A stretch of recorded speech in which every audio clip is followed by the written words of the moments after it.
So, hey, everybody, welcome back to the You Winning Life podcast. I am here with Abbie Headon. She's the author of Build Yourself Happy, The Joy of Lego Play.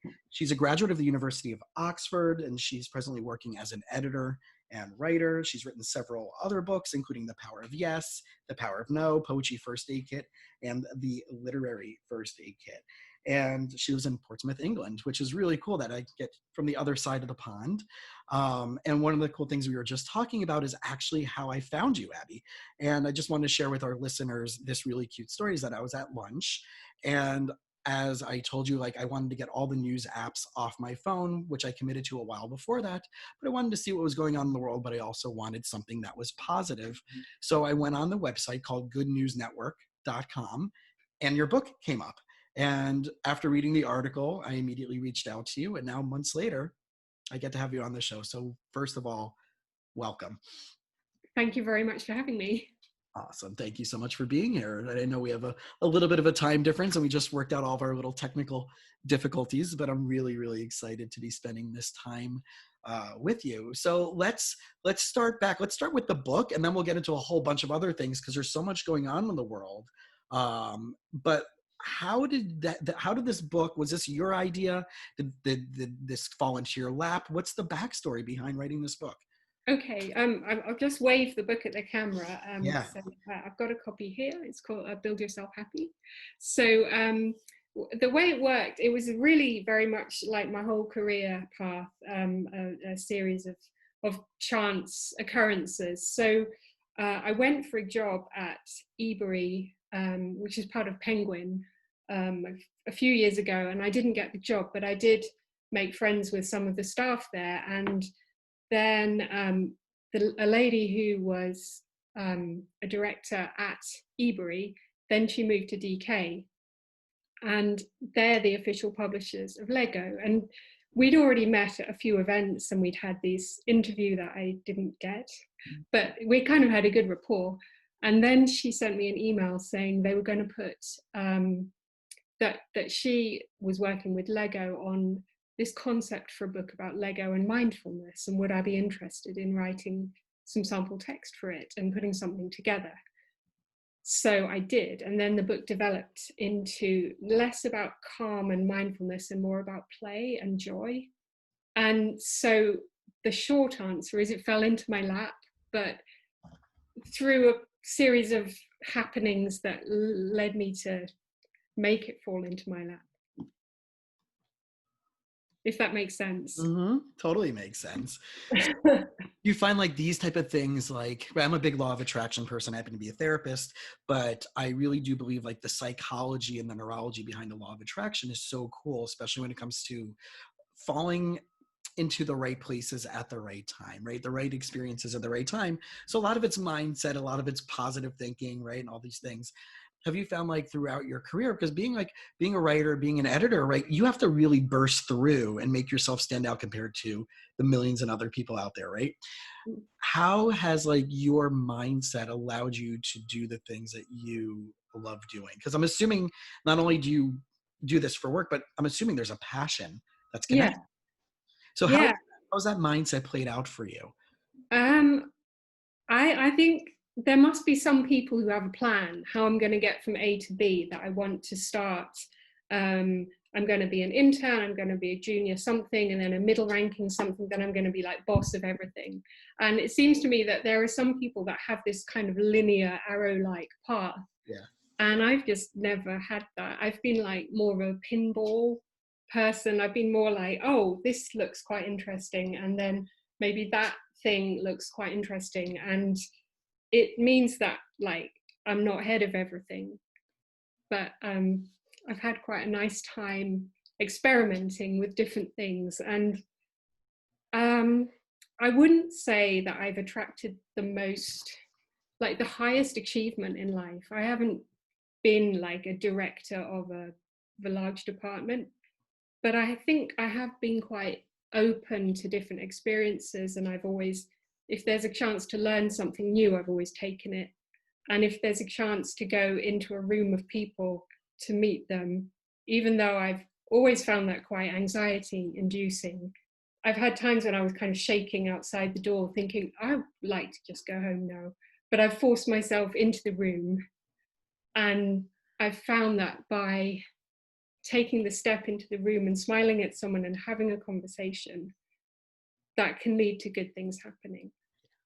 So the mindset that you just shared is so profound, because we talk about the end process. We talk about like the book tours, or we talk about, right, the end of the project or the business that somebody's built or whatever it is, but we don't talk about like all the effort and challenges and struggles and disappointments and frustrations and rewrites and edits and, right, whatever it may be. And I know this from the academic world with friends who've done dissertations and whatever it may be as well.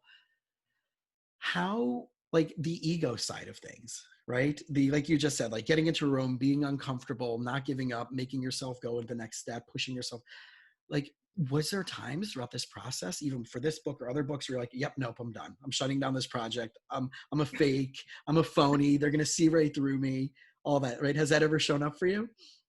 Yeah, of course. I think all writers have that. I read a tweet from a writer that I follow who said that she switches between, I'm so clever, I'm the only person who understands this, my insights are unique, and what I've just written is pure garbage, no one will understand it, no one needs to read it, I should burn it. And I think I think perhaps because there's some ego involved in any artistic creation, but writing is especially like that because you do it by yourself. You kind of squeeze the words out from somewhere onto the document, then you send them and they disappear and you don't hear for weeks if it was all right.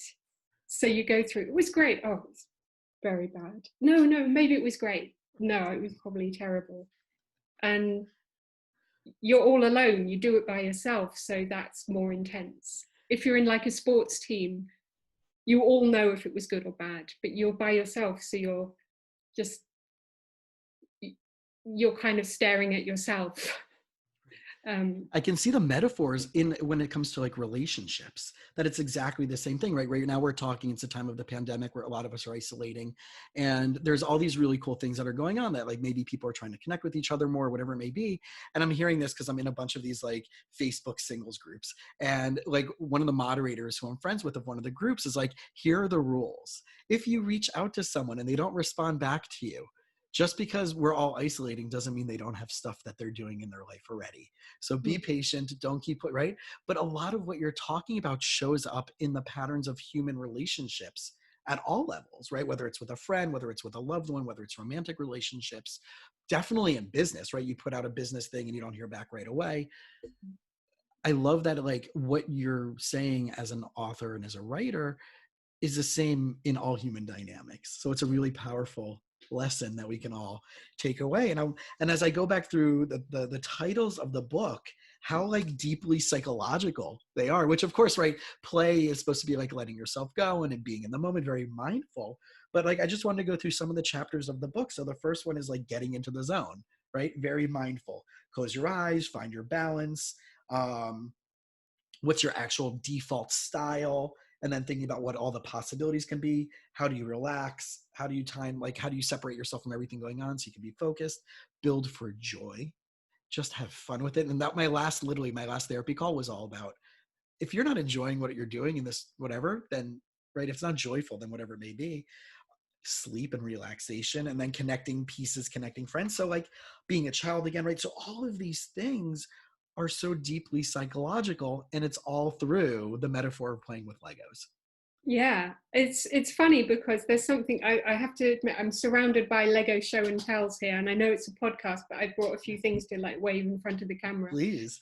But like, I've got some Lego bricks here, and like they're so simple, they're just bricks, like, and we all played with them as children, and we just think, oh, I'm probably too old for it, I'm a bit serious, and but I've just found that if you put Lego bricks in front of grown-ups, they become children again. And I don't know if it's because we all played with them as children, or because, like, look, I mean, they're so colorful. And they make this nice sound.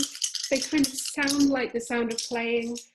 They kind of illuminate you, they make you feel happy.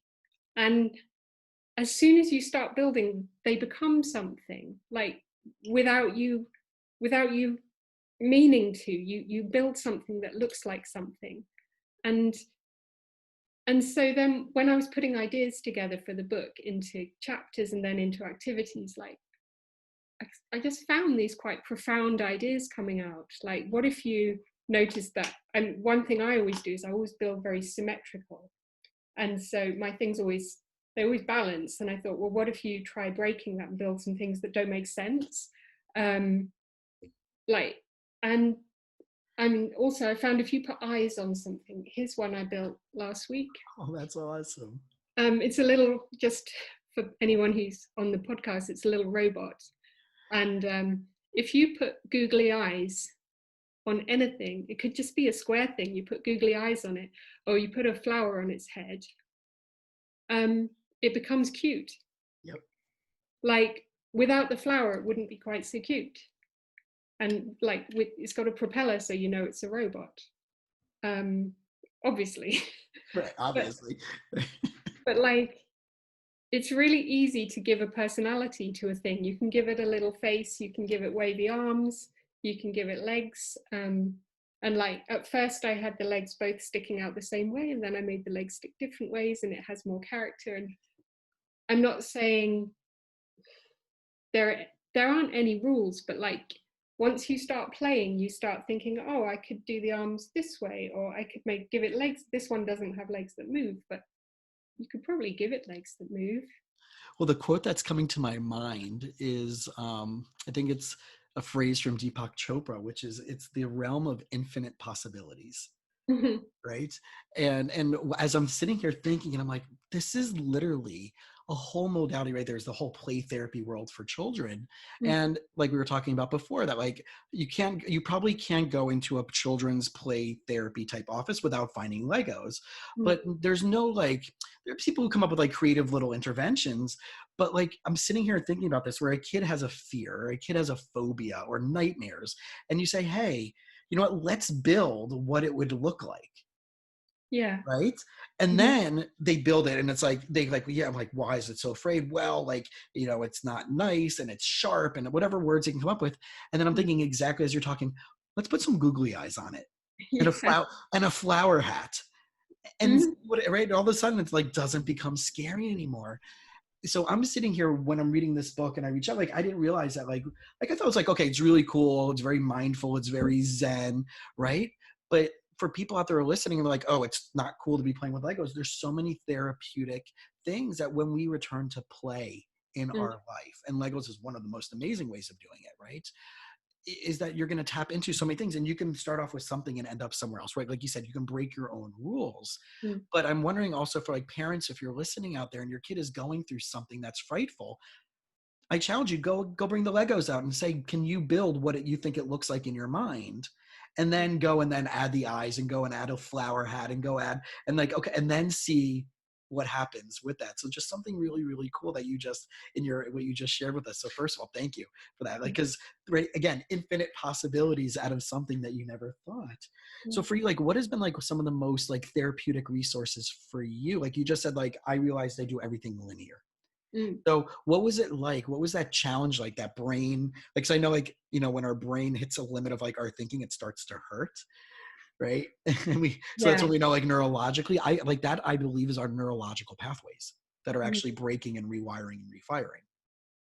So Yeah. what were some of those things that were coming out for you as you were going through this book that were like, huh, this is really deeply therapeutic for me, and like, I didn't know this about myself? I think I quite like to be in control. I quite like to follow instructions and get things right.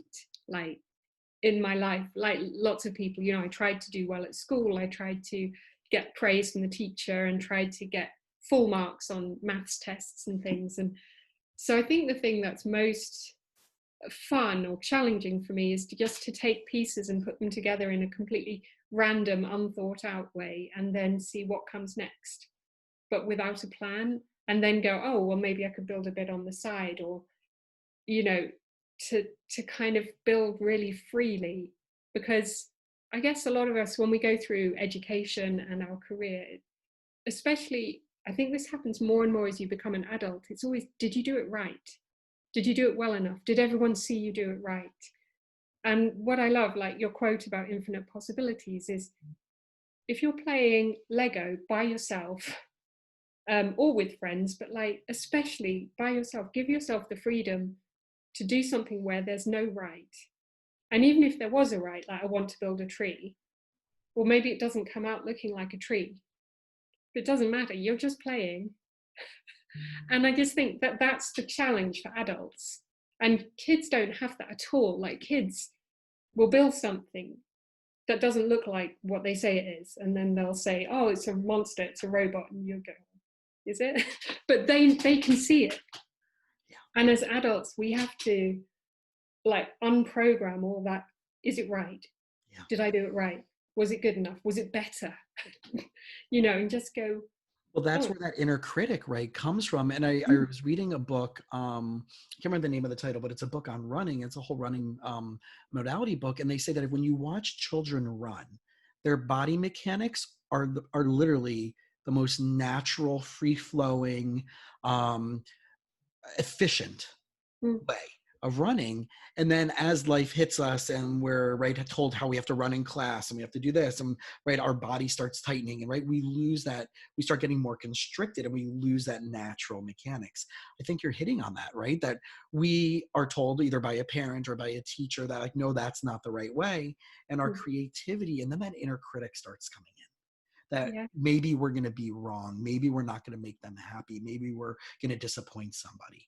So how have you found through that process, like you were just saying, like these type of things can help us, especially for us as adults, that we don't have to do it right? Well, I had a launch event for the book back in October. It was actually at my local MP's office because he's super supportive and he's really lovely. And I came up with these activity cards that I spread out on a table, and they just said things like build something that's only one color, build something that looks like you, or build something beginning with the letter B. And so the idea, and then I made all these little boxes with kits in, just like little selections of bricks. And it was on one side, and there was a bar, and there were some books for sale, but people kept like going over to the table, and they'd kind of go, yeah, probably won't. Yeah, well, maybe I'll just take a look. And then like they would be totally engrossed, and they'd be like, no, I've done this, I've done this. And I've got some pictures just showing people who've lost themselves in the building, even though they're in a noisy room full of people. And I think it's partly because Lego is this really basic toy that we had from the beginning. And because it looks so unthreatening, it offers those infinite possibilities, and like it allows people to sort of hurdle over some of those inner critic stuff and just go, oh, what if I did build something that began with the letter B? Okay. Like there seems to see them slowly starting to let go of yeah that and just start being fully engrossed and present. Yeah, there's something about Lego that seems to give you permission to do that. And what about like inviting other people to join you in this, right? Especially kids are very good at like, either like they're gonna be like, nope, that's my Lego, I want to share, or they'll be very good at sharing. But as adults, like we definitely become much more territorial about our, like you can like, I mean, people who are listening to the podcast can't see, but like you can see my guitar behind my back, right? Ain't nobody touching that thing, you know? It's not something that I'm going to share with someone unless I know they're actually a musician and they know that they're going to treat it with the respect that I would treat it. How do we, right, especially when it comes to play and these type of, specifically, right, if we're going to use Legos as adults, like, have you heard of people, or have you had people who are like, hey, come on over, we're going to do a Lego party? Yeah, before I finished the book, I wanted to test. Oh, I'm so sorry, something went ping. It's all good. Yeah, before I finished the book, I had my husband and a friend of ours round at this table, and I put a whole load of Lego in the middle, and I was ready to test the activities that I had done, and I thought, oh, I wonder if they'll get into it, and like they both just reached out for the Lego and started playing with it without me even telling them what the game was, and so I do think you have to open yourself to a little vulnerability to share that kind of childlike creativity with other people. But if they're people you know well, I think they'll fall into it. And also, as long as you, if you're the host, if you started it, then if you open it in a way that just offers positive reinforcement, you know, rather than saying, well, that doesn't look like a boat, like that would just kill it. You have to bring the spirit that you want to find, I guess. So there would have to be like a kind of like a setting of the game rules, so to speak, right? Like Yeah. this is how we're going to do it. Creativity, no judgments, no criticalness, right? And is that offered, right? Is there in one of the resources? Because I know there is some cool stuff in the book, but is that type of offer like, hey, if you're going to bring some people over, I know like you have for like connecting online of doing it, and there's some other things, but is there like that type of like kind of like a game rule of like, hey, if you're going to do this with friends, like put out there a positive thing, no judgment, no don't diss anybody's stuff. I mean, obviously everybody can create their own rules, but is there kind of a guideline for that somewhere? And I don't think I said specifically. I think I found in life sometimes it's better to model what you want to happen rather than to say, do not do this. uh-huh. If you know what I mean.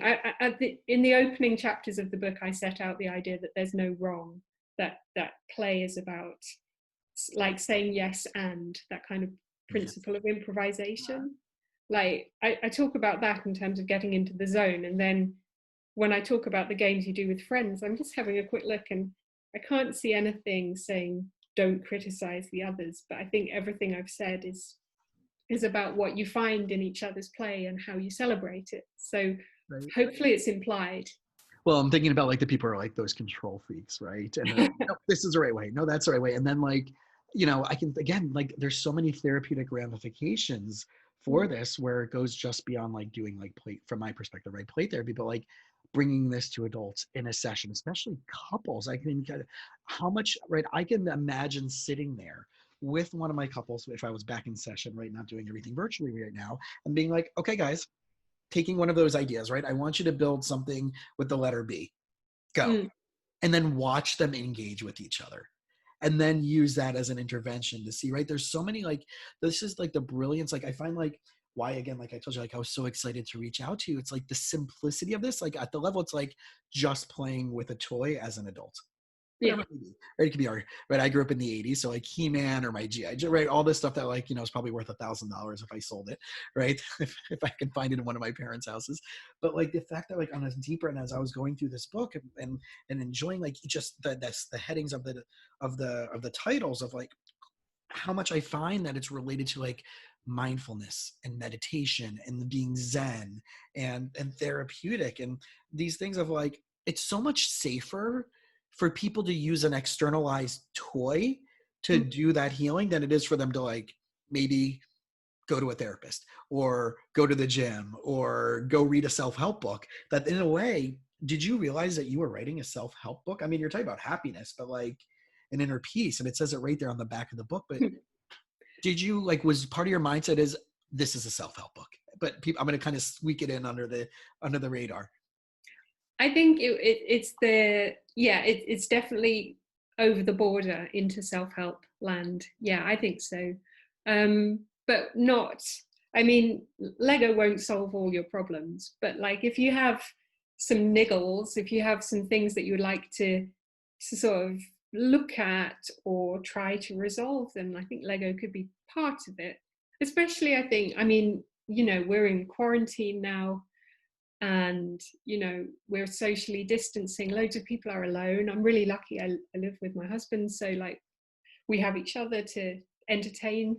But like, I think you need a creative outlet. You need something fun to do, and I think Lego's a really nice non-screen based, non-digital, non kind of like you don't have to do it right, you just do it for yourself.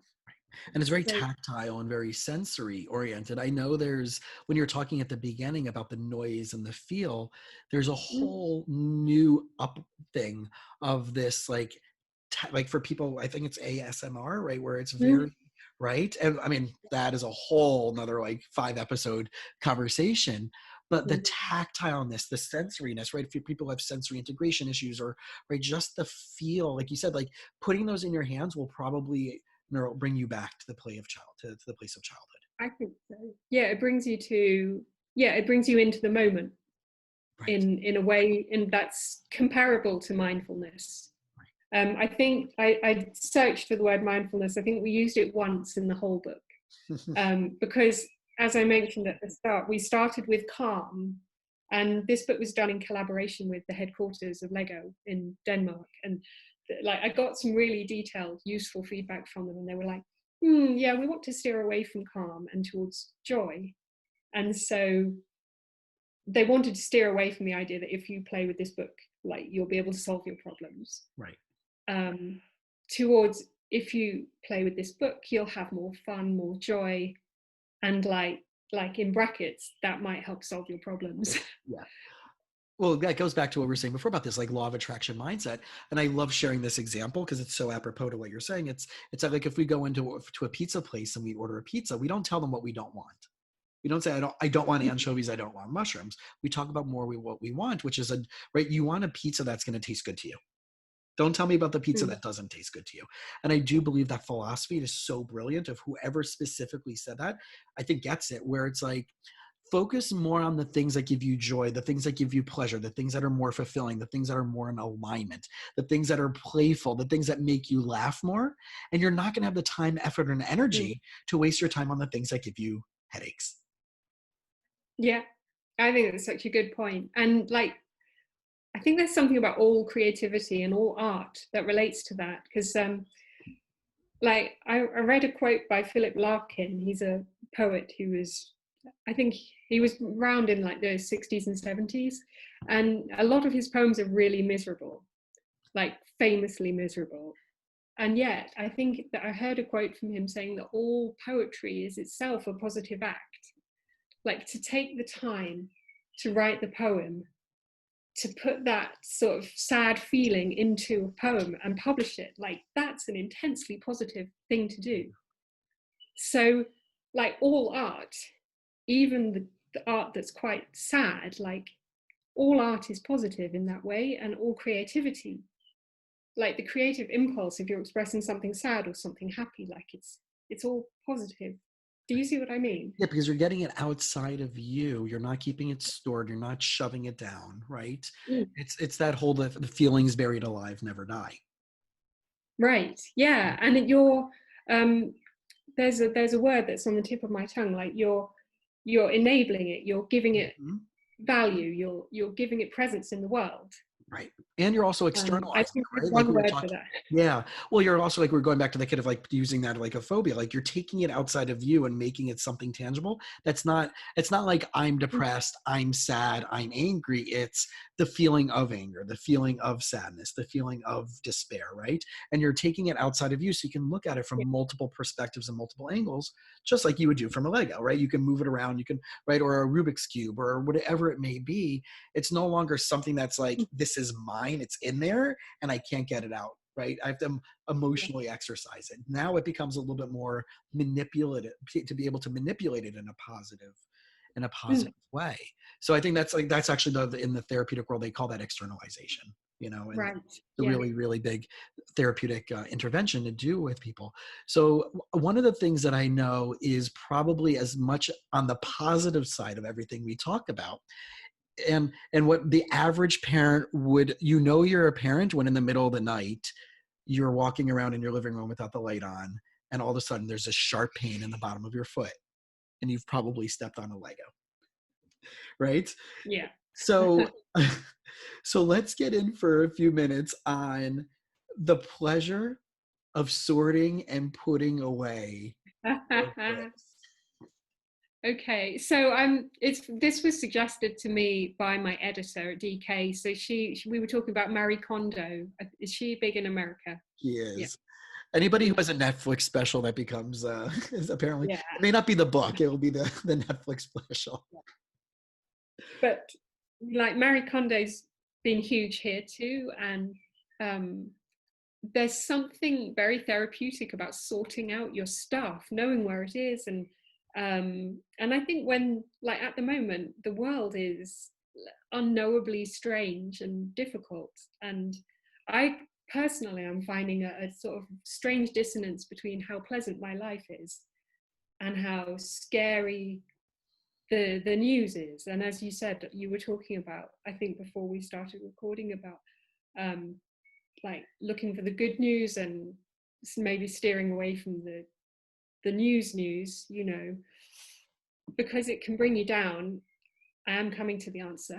But like, there's a feeling, you can feel that things are out of control because, like, the current situation, there's nothing we can do to fix it. We can change our actions to respond to it responsibly, but it's worrying. It can feel, we can feel out of control. And I think, like, Marie Kondo offered you the chance to sort out at least your stuff, sort out the place you live and feel good about that. And then at least that's not bringing you down, and then you're equipped to go out and cope with what else is happening. So that was a long way of saying that when you sort out your Lego pieces, it can make you feel better. Yeah. So I've got another show and tell for you. Fantastic. So this, so I'm just going to hold this up. It's a little thing of plastic boxes that all fit together in a holder. So it looks like a little, right? So it looks like a plastic tool bin for like drill bits or nails and screws. It's a 4x4. So there's 16 compartments in what you're holding up. And each one has its own little individual handle and drawer.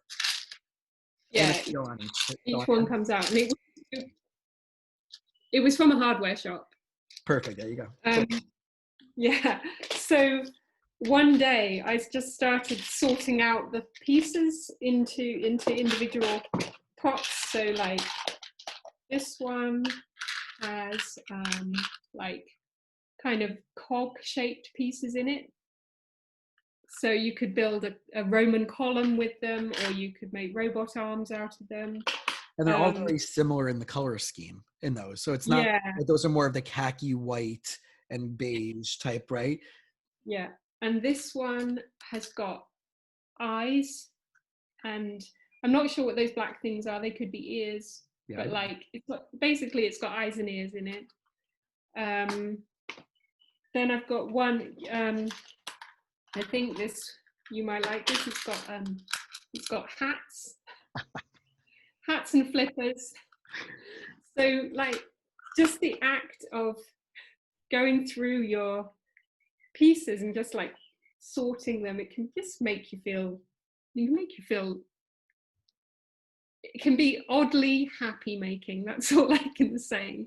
Exactly. So the reason why you brought up the hats before we were talking, I was telling you one of my friends. So I wanted to give a shout out to a buddy of mine. So I have a friend who, when he was dating, he was concerned that a woman would not date him based on his job. We live in Miami, and sometimes, you know, it could be that way. So he used to tell women when they asked him what he would do for work, he goes, "Did you ever see the hats on Lego people?" And they'll be like, yeah, I've seen those things. He's like, yeah, well, I designed those. So that was like his running joke about, you know, he has the best job in the world of little Lego man and Lego hats, right? As you're holding up, like, it looks like a minion hat and a little, right? A little a little motorbike hat, a baseball hat, and line. motorcycle, which are really cool because I've never seen any of those. But it's so funny because every time now I see a Lego person wearing a hat, I automatically think about my buddy Simon. So Simon, when you're listening to this, I'll give you a shout out here. So I think, I mean, obviously it's useful if you were doing a build, if you thought, oh, I need some eyes, I'll go into the little box of eyes, which is also a disturbing image, but or I need some accessories, or I need some like one piece, like, you know, like 1 unit pieces, or some 4 unit pieces, or flat pieces, or bendy pieces. Like, I think it's just a like pleasing thing to do. I mean, it's useful, and you get to choose how you sort the pieces. Like, you could sort them by color, by shape, by function. So if people have like different kits, like they have like, let's say a Star Wars kit, or they have, I mean, for a lot of people, it's like, no, this belongs there. This is the Star Wars thing, or this is my, I don't know. Like, are you, so two questions that are coming out of this. One is that this might be a psychological thing for people to be like, these things don't go together. How can I challenge my thinking about it? Right. And you're saying the rules don't apply. You can put all of your space stuff in one bin and and it doesn't have to be a Star Wars versus a Star Trek. It doesn't have to be so compartmentalized. Right. Is that kind of what you're offering by showing this? Like you can kind of, Yeah. you can rearrange and resort your life and resort your Legos in the same way. Yeah. The And other, there's also there's no entirely satisfactory way of doing it either. I think because I've still got a big box of mixed up pieces, and then I thought I'll have the one unit pieces, but hang on, that's this like you start doing it, you realize you'll never do it perfectly. and you So can constantly, and like 3 months down the road, you're like, no, I'm going to restart it. I'm going to find some other way that's more pleasing to me right now. This now makes more sense, which is a constant evolution of how we do things in our life. Again, it's very metaphorical and very psychological as I'm hearing you say it. So now I want to go back to like, just for a moment, to like the beginning, like where, if someone doesn't have Legos, like, right. I know like you can go to, any of the big department stores and like, is there one you would say like, hey, like, here's where you should start? Or is it kind of like, go find something that, appeals to you? Where would one go to like, be like, this is kind of maybe an entry level, easy peasy, or just go straight for like the Millennium Falcon edition of like, yeah, you need about £400 or something to right, buy just to Millennium get started, Falcon. right? Yeah. Yeah, I mean, also Lego's not the cheapest toy. It lasts forever as far as I can tell. So but I've been getting Lego kits for birthdays and Christmas because you don't just buy it on it. It's like a paperback book is cheaper in a way than like a big box of Lego. But the ones I found that I really like are the yellow. There's a yellow set and they're called Creator, I think. And basically they are sets that are designed for all ages. And the aim of them is just to give you pieces that you can start creating with. So instead of buying a kit to build like a hover bot or like a tractor or Big Ben, they just give you a selection of pieces and a selection of ideas. So that's my tip, to look out for the yellow boxes, because then you're not tied to like, oh well, these big wheels always have to go at the back and the small wheels go at the front and the screen is like this, because the pieces they offer you are a bit more general. Mm-hmm. So, but I think if you had a kit that was like a speedboat or a castle or the Empire State Building, like whatever you have, you can create something else with those pieces. So I think whatever Lego that you can find, if it's upstairs in the attic or if it's your kids' Lego and you want to borrow it, just like the whole point of the book was that you shouldn't be limited by not having the right pieces. There are no right pieces. And one of the best places that I'm hearing to find a lot of these is going to garage sales and going around and like definitely find like either, oh yeah, right, and people are just ready to get rid of them, and you can buy. I don't know if you're familiar with Gary V. Like he's really big on garage selling and then flipping stuff, but he has some really awesome videos of like when he goes to like a garage sale and he'll see like this set of like 500 Lego pieces and he'll be like, I'll give you $20 for it, so like. And they'll be like, oh, okay. He's like, all right, 25. And they're like, oh my God, I got $25. So this crap that's been sitting in my garage for God, right? And they're just happy to get $25. So be creative, right? If you're listening out there, right? I mean, right now we're in the time of social isolation, right? Obviously, it's not necessarily a thing, but whatever, maybe posting it on Facebook and or using your social media. If you're finding that this is compelling you to want to go out and do this, put a post up on your Facebook and be like, hey friends, do you have your Lego set that's no longer being used and you want to either lend it out to me or you want to give it away? Happy to come pick it up from you. Right. Yeah, As you're Marie Kondoing it, So yeah. find a way, right. So right now, especially find a way, right. Leverage your social networks, people, but again, there's so much cool insights. So again, I just wanted to like give like one more shout out for the book, right? As I have it sitting here also, right? It's Build Yourself Happy. I posted if you're listening to us on Facebook right now, it's in the chat, but also you'll see in the show notes, but you can also just go right on Amazon. It's Build Yourself Happy, The Joy of Lego Play.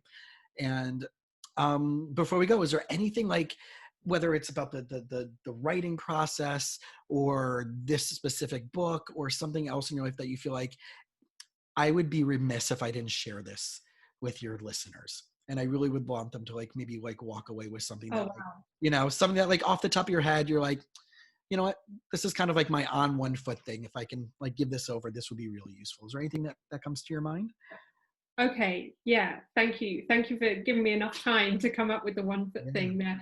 Um, yeah, there's one thing. It's the one activity that I put in the book right at the start. And they had an internal sales conference at DK where like the editor pitches the book to all the sales staff. And this meeting went on for about 6 hours. And she said everyone was kind of like dying of boredom. They'd been inside. This is like long before the lockdown. This is last summer sometime.